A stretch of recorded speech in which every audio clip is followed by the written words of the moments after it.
fotografía de los 6 miembros del Consejo de Administración que fueron fundadores de Sidetar. Presidente Carlos Formía, en aquel entonces, vicepresidente Rogelio Magnoni, tesorero Hugo Leguizamón, secretario Juan Carlos Valdano, vocales Osvaldo Giorgi y Miguel Ángel Pla. También está presente Mirko D'Ascanio, en reemplazo de Juan Carlos Valdano, quien tomó un cargo en el Ministerio de la Producción de Santa Fe. Además, quiero dejar establecido que durante los 20 años solo tuvimos 3 presidentes, de los cuales voy a nombrar. Primer presidente Carlos Formía, segundo presidente Rogelio Magnoni, quien falleció en junio de 2017 y fue reemplazado por Osvaldo Giorgi, que es actual presidente de Fundación Sidetar.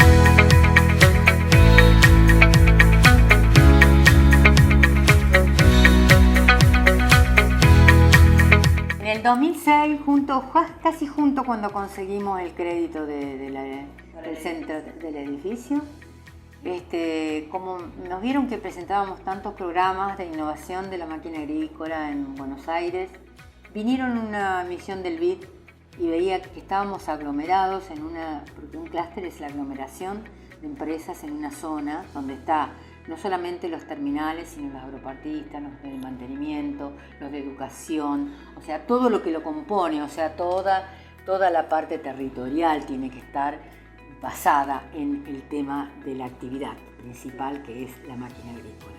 Ese es un clúster. Entonces, la gente del Fontar, en aquel entonces, le contó al BID que había un aglomerado en Argentina en el 2006 y en 2005, y vinieron a ver.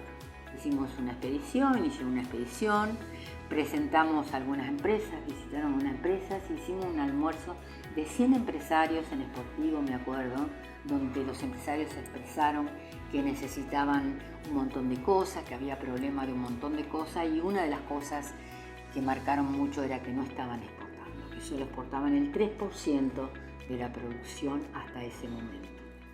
Entonces, bueno, apareció el programa de Clúster. Ellos trajeron dinero, el programa de Clúster, que venía del Fontar, que se llamaba Pitec, que nos entregaron $8,5 millones en el 2005, de ANR para darles a las empresas del clúster. Tuvimos que armarlo, hacer un diagnóstico y hacer un plan de acción. Eso llevó un año y medio de reuniones, no solamente con los empresarios, sino con los técnicos de las empresas y también la parte del sistema científico-tecnológico.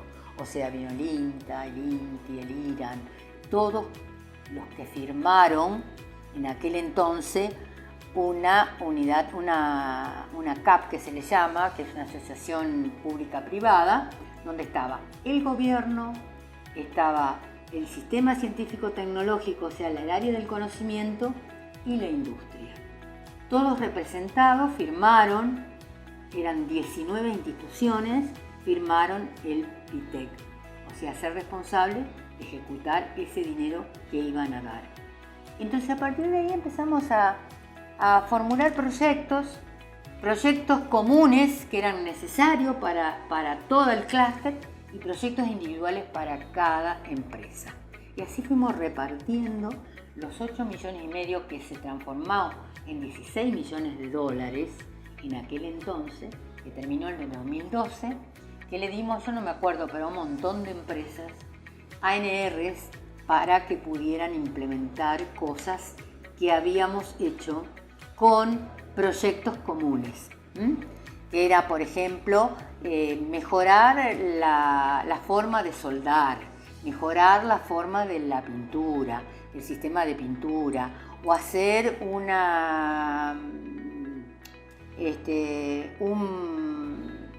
como un televisor universal que hacía los mapas satelitales en las máquinas. Entonces, de esa manera lo hacíamos entre todos y después lo trasladábamos a todas las empresas que querían conocer sobre ese proyecto a través del dinero particular para cada empresa. De esa manera hubo un fuerte crecimiento. Ellos pidieron 3 metas o 3 objetivos. Llegar a la exportación del 20%, cuando nos reunimos durante ese año para armar el proyecto ese, que querían bajar los costos de producción, o sea, mejorar los procesos de soldadura, de pintura, que eran los problemas que tienen y que todavía se está haciendo, el 20% para poder llegar al precio para exportar y tener un centro tecnológico que estaba naciendo, pero que todavía no lo teníamos. ¿Para qué?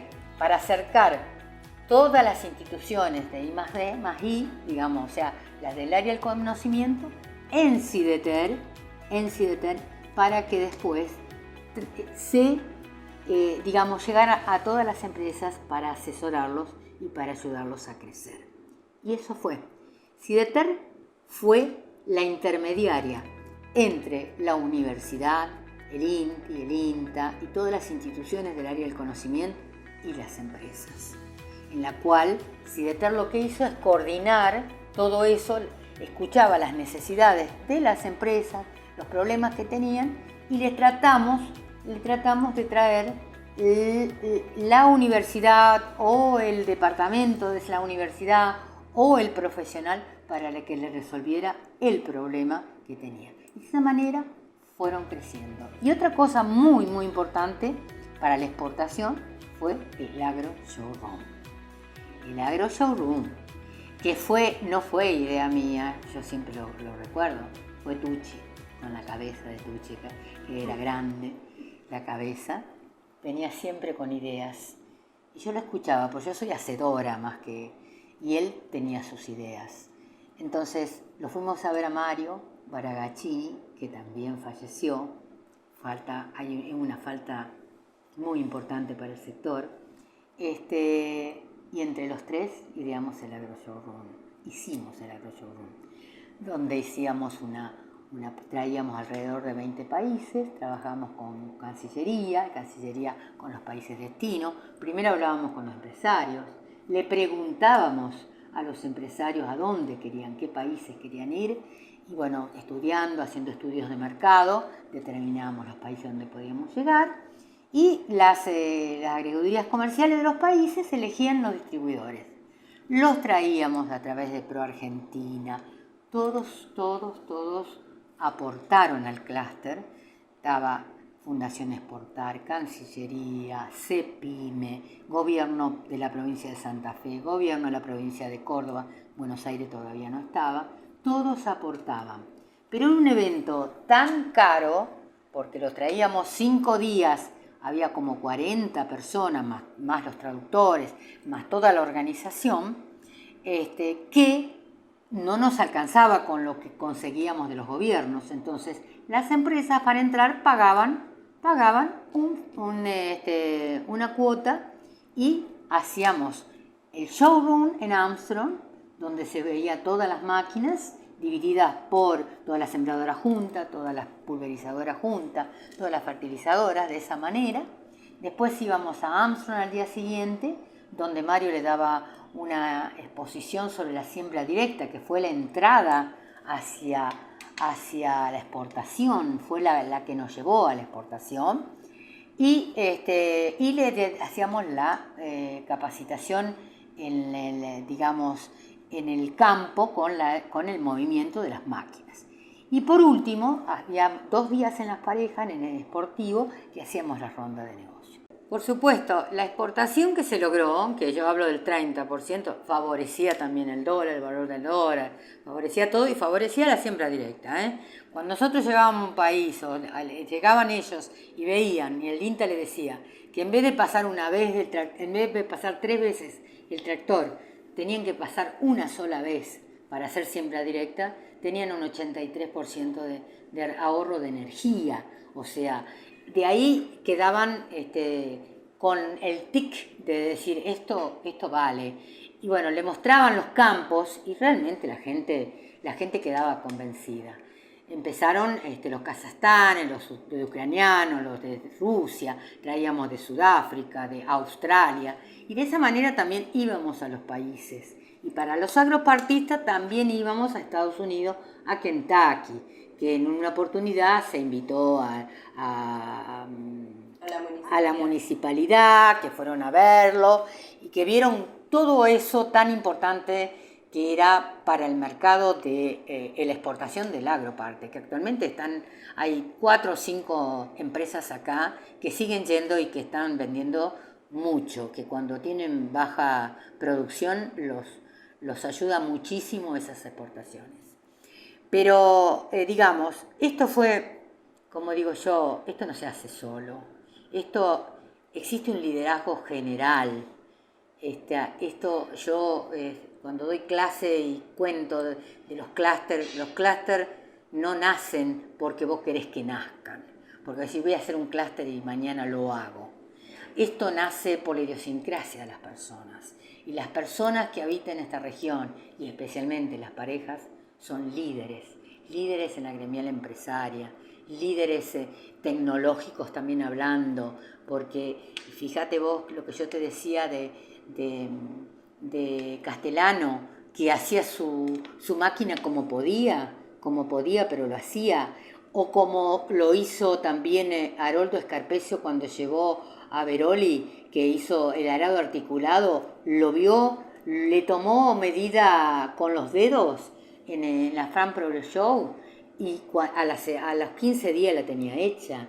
Es decir, había condiciones y existe condiciones, porque además los ingenieros que aparecieron, que fuimos metiendo a través de los programas acá, y ellos se dieron cuenta que eran importantes, no eran desarrolladores de las máquinas. ¿Quién las desarrollaban? Los dueños que estaban en contacto con los agricultores, sabían cómo hacerlo. Entonces, existe una idiosincrasia de gente que genera este crecimiento. Por supuesto, ayudado por un montón de cosas, por estas organizaciones como el Centro Industrial de las Parejas, como CIDETER, que está en la parte tecnológica, como la universidad que ahora están poniendo y cada vez hay más gente, como la escuela técnica, que era importante. Es decir, lo hace el territorio. El crecimiento y el desarrollo industrial lo hace el territorio. O sea, todo el mundo está en su puesto de trabajo, tratando de crecer desde el empleado hasta el empresario. Eso es importantísimo. Porque, digamos, un clúster o un desarrollo industrial no se genera si no hay un crecimiento de todos los habitantes del territorio. Cuando tuvimos, antes de venirme, de retirarme, porque quería jubilarme para hacer otras cosas, para descansar y para dejar la juventud, que me parece importante que la juventud empiece a manejar las instituciones, y me pongo contenta de que ya presentan las cosas en Buenos Aires los hijos de los empresarios, de las parejas. Tuvimos un trabajo que es de inteligencia artificial con el BIT y una empresa de Canadá. Hicimos todo un trabajo. Ellos pensaban que iban a encontrar una desolación y resulta que no, porque la máquina agrícola argentina tiene que estar a la altura de las multinacionales, por si no se queda fuera del mercado. Entonces, esa agricultura de precisión, que es Industria 4.0 aplicado al producto, está bien desarrollado. Y mucho de eso tiene que ver Mario Bragaccini con su equipo de trabajo, que todos los años iba a Estados Unidos y traía las innovaciones y lo acompañaban los empresarios y los escuchaba y le mostraba, y también a Agritécnica en Alemania, que es otra exposición muy moderna, que están las innovaciones del mundo, le iba marcando las innovaciones y ellos venían con toda la inteligencia, porque tienen inteligencia y tienen emprendimiento tienen ellos. Enseguida resuelven las cosas, enseguida entienden los empresarios. Entonces empezaron a utilizar los ingenieros, por supuesto, porque era la parte electrónica, o a los proveedores, y fueron poniendo, el bandillero satelital, y un montón de cosas, por ejemplo la pulverización selectiva, fueron desarrollando cosas que veían en el extranjero. Entonces cuando la gente del BID de Washington y de Canadá entraron a ver, hicieron un informe muy bueno con respecto al producto, no así con respecto al proceso. En el proceso hay que implementar cosas para ganar competitividad. Bueno, esto pasa en Argentina, estamos en el inicio, estamos en la etapa de sensibilización y haciendo.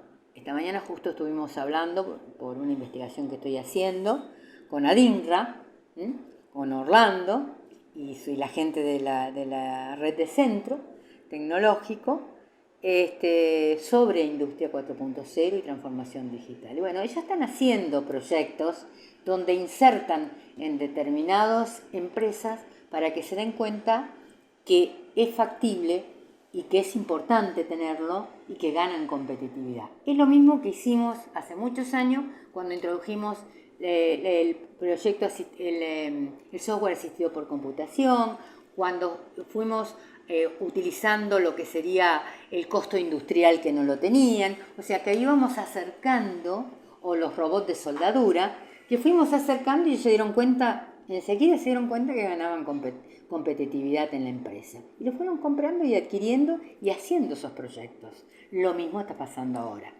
Hay que sensibilizar y capacitar mucho, muchísimo. Necesitamos capacitar mucho porque la gente le está faltando reconocimiento de todos los elementos de la industria 4.0 y la transformación digital. Hay algunos que no lo conocen a los conceptos. Pero bueno, de esa manera creo que debe haber una política pública muy intensa que tiene que generarse y que se está generando, de llegar a todos los lugares haciendo esta sensibilización y que la está haciendo muy, pero muy bien también SIDETER, con muchas capacitaciones de este estilo. Entonces, de esa manera, y el Centro Industrial también. Entonces, de esta manera, Crucianelli con su fundación también lo está haciendo. Entonces, de esta manera la gente se va sensibilizando, va aprendiendo de qué se trata y lo que estaría faltando, que digamos, lo felicité a Sebastián Kosakov de Adinra, diciendo la verdad que muy bien el trabajo de realizar un proyecto para que sea como un modelo que sirva donde las empresas comprendan y puedan ir haciéndolo, como lo hicimos con el clúster. Clúster hicimos lo mismo, algo en conjunto y después lo mostrábamos y lo iban tomando cada empresa de acuerdo como si lo quería o no lo quería, le interesaba o no le interesaba. Eso es importantísimo. Yo creo que de esa manera se va imponiendo.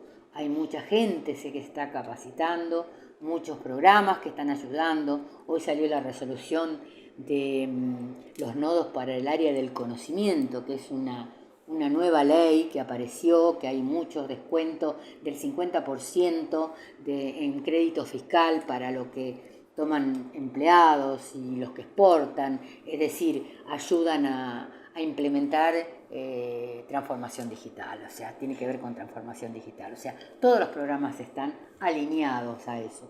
Y si todos los programas nacionales y provinciales están alineados a eso, se va a imponer. Hay emprendedorismo, hay juventud con mucho emprendimiento. Cuando nosotros generamos el departamento de emprendedores, había con muchas ideas, con muchas ganas. Hay jóvenes herederos de las empresas que tienen ganas y que hacen muy bien las tareas que los padres están dejando o que están heredando. Hay líderes mayores que son importantes, que son los mentores, que van indicando en el centro industrial, como Carlos Castellani, como Orlando Castellani, como Cabito Capizano, es decir, gente con experiencia que le van formando a los jóvenes y van a dejar una estructura muy interesante para este crecimiento. Lo mismo pasa con SIDETER, en la cual ya aparecen en la comisión gente joven como Sestari, Andrés, el chico, el hijo de Néstor, Borri, que es joven, es decir, está también la gente Tansi, realmente son muchachos jóvenes en la cual los mayores le van dejando el conocimiento y de esa manera van haciendo las cosas. Las parejas lo que tiene es un liderazgo, es liderazgo desde la gremial empresaria, el liderazgo tecnológico, el liderazgo en conocimiento, el liderazgo también en el tema público. La intendencia también trae todas está continuamente buscando programas para mejorar el área industrial, es decir, todo lo que hace por las parejas. En definitiva, es una idiosincrasia de personas que son líderes y son lo llamamos los clústeres se llaman actores. Entonces tiene que haber, para que un clúster funcione, tiene que haber actores, y los actores tienen que venir del área del conocimiento, del gobierno y de los empresarios. Y acá hay muchos actores y muchos líderes, así que las parejas para mí es el sueño.